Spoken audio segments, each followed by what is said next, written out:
So I'm the chef and owner. It's me and my wife's restaurant. We opened this 2 years ago and we call ourselves a modern Australian restaurant.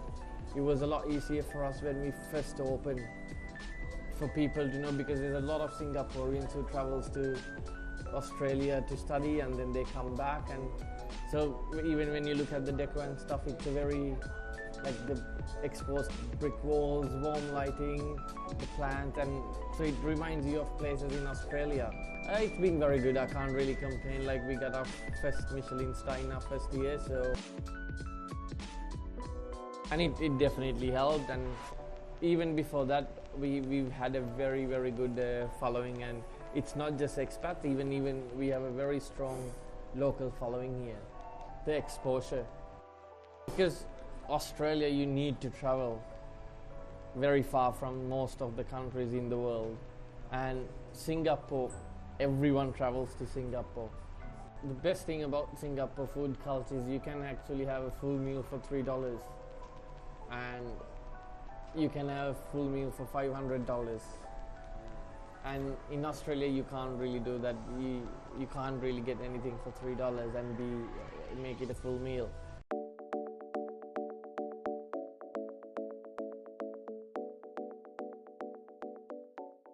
The name Dimbula goes back, for me, probably about 20 years.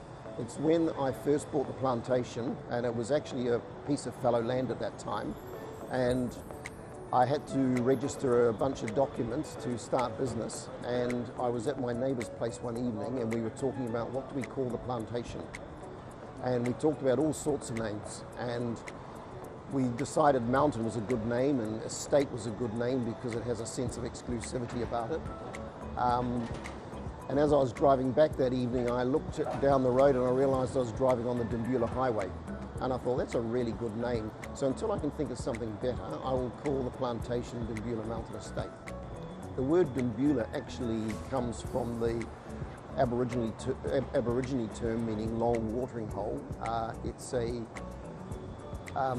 Comes from the confluence of the Walsh River, where the Aborigines came in from the bush and they camped at the long watering hole, and the name Dimbula is that little town just by the Walsh River. So that's how it all started.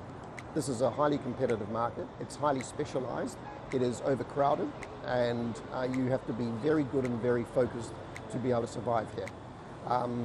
We have tried to filter out all the distractions and the noise and just focus on what we do really well. So people will look at our menu, for example, and see we don't do any local food.